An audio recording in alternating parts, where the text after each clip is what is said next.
The Indian city of Jamnagar is a money-making machine for Asia's richest man, Mukesh Ambani. His company Reliance has the world's biggest oil refinery complex here in the city, producing 1.5 million barrels of crude every day. Jamnagar is a district in Gujarat. It's a coastal town. If you go to the place, it's mostly a vast arid stretch of land, and that is where Ambani chose to build a massive complex, and it kind of just stands out in the landscape. Jamnagar is also where Ambani is making his newest bet, a $10 billion investment in green energy. His ambition is closely aligned with the Indian government's plan to reach net zero emissions by 2070 and expand its renewable energy to record capacities. But Ambani is not alone. India's second richest man, Gautam Adani, has committed $20 billion of investment over the next decade. The impact of two biggest business tycoons entering into renewable will create a lot of competition. It will bring in lots of investments. It will create plenty of jobs, and it will push Prime Minister's target of transiting into a greener energy by 2030. But India's massive dependencies on fossil fuels and plans to obtain more coal from abroad have some environmental advocates questioning the realism and sincerity of those green ambitions and those of its two biggest billionaires.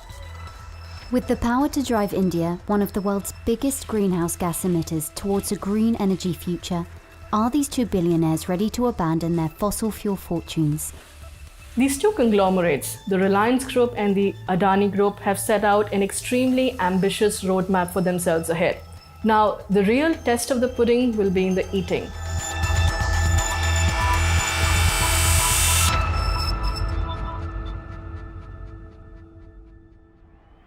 The people of the subcontinent of India had been promised a certain degree of self-rule by the British.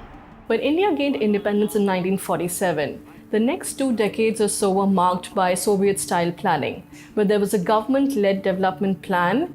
That began to change in 1970s when the government slowly started stepping back, and that space was filled in by these large business families who had sprawling businesses across different sectors that we now call conglomerates. The 1980s onwards is when Reliance Group, under Mukesh Ambani's father, Dhirubhai Ambani, came into prominence. That was an iconic group, much storied, and made a lot of wealth for its shareholders.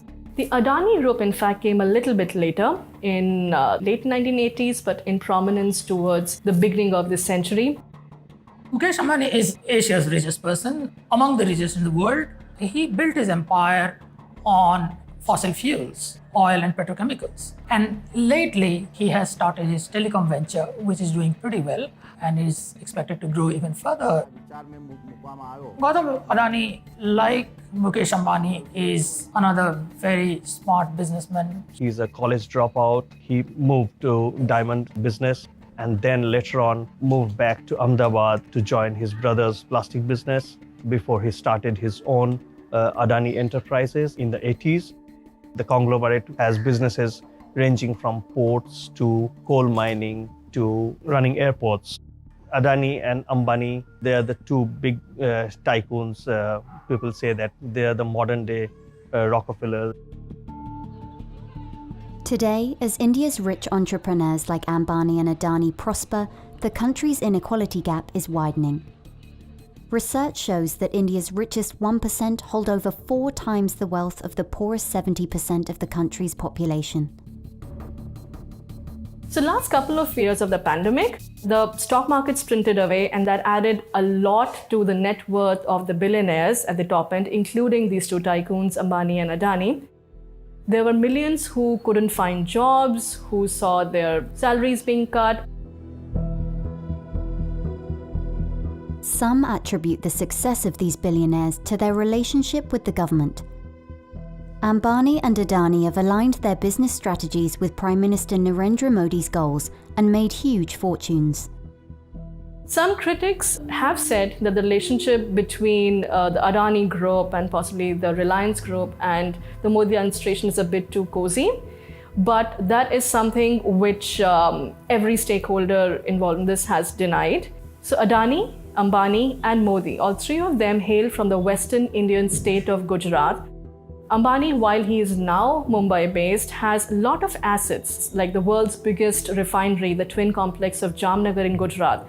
And Adani still has their base in Gujarat, and they have power plants and ports and a lot of infrastructure. So both these groups, they have their roots and a lot of the source of their wealth tied to that one state, in which Modi was the chief minister for a decade before he ascended and became the prime minister of the country. Last year, the country's two richest men came under attack over farming laws. Protesters alleged that the laws were designed to allow the billionaires to enter the farming market. The tycoons say they have no such interest. Now, with the Modi administration's ambitions to move India, the world's third biggest emitter, away from fossil fuels, Ambani and Adani are both making big bets on green energy. Since Narendra Modi took charge in 2014, his government has given tremendous impetus on clean energy. India's energy mix is extremely tilted towards fossil fuels. Around 45% comes from coal, around 25% comes from oil. Gas, again a fossil fuel, slightly cleaner fossil fuel, has about 6%. Biomass has a significant portion. And the balance that remains is shared by hydropower, renewable energy, and nuclear power. So these are still very, very small fractions in the overall energy mix today. In total renewable energy, we have just about crossed 100 gigawatts, and the target now is to reach 175 gigawatt by 2022 and ultimately reach 450 gigawatts by 2030. Businesses that act on the urgent need to limit incremental global warming will secure the largest opportunities over the next several decades. In this race to avert ecological disaster, the world could use Indian leadership. Adani Green Energy is one of the top players in this field. The company's main business is solar energy generation, and it has a portfolio of about 15 gigawatts of renewable energy, 15% of the country's total renewable capacity. Adani Green Energy has seen a lot of investors' interest in the last year, and the stock price has shot up 600 times. That has added almost $20 billion to his net worth. But the billionaire wants more. Adani Green Energy aims to become the world's largest renewable energy company, and Adani said he will invest $20 billion into the sector over the next decade. But his journey to domination might not be easy, as Mukesh Ambani joins the game. The world is entering a new energy era, which is going to be highly disruptive. Ambani is known for a big disruptor. Wherever he has entered, he has actually broken cost barriers. Telecom is the latest example. 6-7 years ago, people thought that his telecom venture, Jio, was a small company, but today it's probably the largest telecom service provider in the country. Very warm good evening. Reliance Jio, they have stormed the market. All the existing players, they have been bleeding under the stiff price competition that Reliance Jio has brought in. Reliance's main business strategy has been the scale, the huge scale they bring in to every business they get into. There's a scale that kind of bulldozes the competition. Similarly, he is going to replicate the same scale in renewable space as well. Ambani says he will invest $10 billion in solar, green hydrogen, batteries and fuel cells in the next 3 years, overlapping with Adani's plan. Both billionaires are also focusing on manufacturing, and making solar panels could be one area in which they compete fiercely. There are two factors basically. In bringing down the cost of renewable energy, you need cheaper solar modules and cheaper capital. Cheaper capital is something that both of these groups can leverage.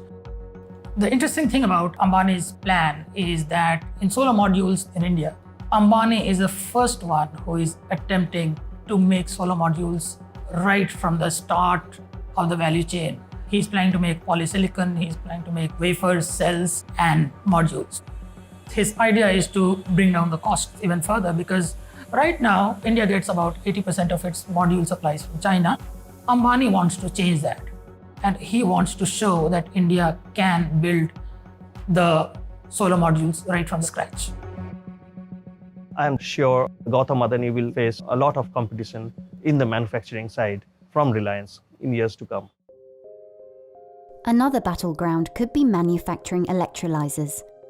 Electrolyzers are used to split water into hydrogen and oxygen. If the process uses electricity generated by renewable energy, the hydrogen produced is called green hydrogen. Hydrogen is still a very nascent renewable energy, and everyone is talking about getting into green hydrogen. No one in India, at least, have started producing green hydrogen so far, but that's going to be the ultimate fuel which everyone would love to have, a green hydrogen where cars, the tailpipes will only emit some little bit of distilled water.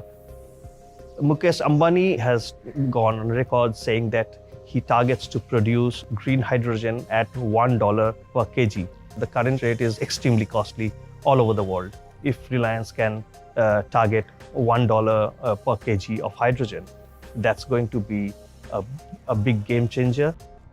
Adani has plans to produce cheap hydrogen as well.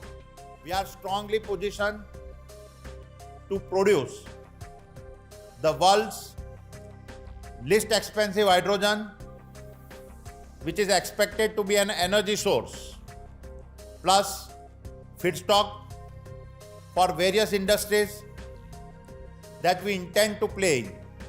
The good thing of this is that it is only going to help Indian renewable energy consumers. The government will be really pleased with this competition because when these two large businessmen compete, the prospects are extremely bright for costs to come down even further. But finding space to carry out all of these ambitious projects is an imminent challenge. Land is a problem for everybody that wants to set up an industrial base in the country. Many of the times you need to dislocate people, so there are issues about it. While Adani hasn't secured lands to set up manufacturing facilities, Ambani has. Next door to his huge fossil fuels complex in Jamnagar, Reliance is building solar and hydrogen plants with an aim to help build 100 gigawatts of solar energy by 2030. But reactions in the city have been mixed. और हमारा गांव में छोटा मोटा सब गांव का आदमी विकास किया है। अभी और रिलायंस का प्लान आने वाला है, सोलर प्लांट, और इसके बाद आएगा तो हमारा मोटी खावड़ी का गांव लोग का धंधा सब चलेगा। इसके बाद आजू बाजू का 50 गांव का आदमी का धंधा भी चलेगा। Everybody wants green energy, clean energy. I don't think that Reliance will be able to divest its investment in a refinery very soon. The age of fossil fuels, which powered economic growth globally for nearly 3 centuries, cannot continue much longer. The huge quantities of carbon it has emitted into the environment have endangered life on Earth. On the face of it, this is a sharp pivot for Ambani's fossil fuel empire. But oil is still king, contributing nearly 60% of Reliance's $73 billion in annual revenue. That is a sore point. The company, despite growing in the renewable energy sector, it will keep on making good money out of fossil fuels. I'm not sure when they want to actually completely get away from fossil fuels. That is not on the horizon. A report has shown that Adani is also boosting fossil fuel assets despite vowing to be carbon neutral. So we found that Adani is looking to roughly double its coal-fired power capacity from 12 to 24 gigawatts through the construction of 4 new coal-fired power stations and the expansion of at least 2 existing plants. One of them is the Carmichael coal mine in Queensland, Australia. The company plans to transport the coal from Australia to countries in Asia, including India. The project has been under fire from environmental activists and been refused funding from banks. From a climate perspective, Adani's Carmichael coal project is its most dangerous of its new fossil fuel projects. It could become Australia's biggest coal mine. And from the projects that are currently proposed in the Galilee Basin, the coal burnt would use up about 6% of humanity's carbon budget for 1.5 degrees. There is no transportation infrastructure for mines in that area. They are getting the approvals. They are actually building that first mine in the Galilee Basin. We are very concerned that if that's allowed to continue, then more mines could be built in the area. And that is just billions of tons of coal that will make it much, much harder to hit the goals of the Paris Agreement. But it also has green projects on the anvil. So the real question is that can they ramp up their green projects to the point where they can be carbon neutral? That's the objective. And that's where the real tightrope walk will come. Moving away from fossil fuels is hard not just for Ambani and Adani, but for India as a whole. Modi has committed to reach net zero by 2070, but that's a big task. Nearly 70% of the country's electricity came from coal power plants last year. For another few decades, India is still going to rely more on fossil fuels, although renewable share will move up quite a bit going ahead. There is obviously a dilemma among the energy policymakers that India has abundant reserves of coal, and how do you kind of completely get away from it? Emissions will keep coming from the industries that use coal. So how do policymakers balance that out? In the very short term, India's vast population at the lower end may not immediately benefit by the green initiatives announced by the two tycoons. The only benefit that we can think of is maybe more jobs coming through these projects, because it'll take time for these projects to come online. It depends on how they're executed and how they perform, how they deliver. Those are the variables that will determine the roadmap for these conglomerates, how successful they are, how they create wealth or destroy it.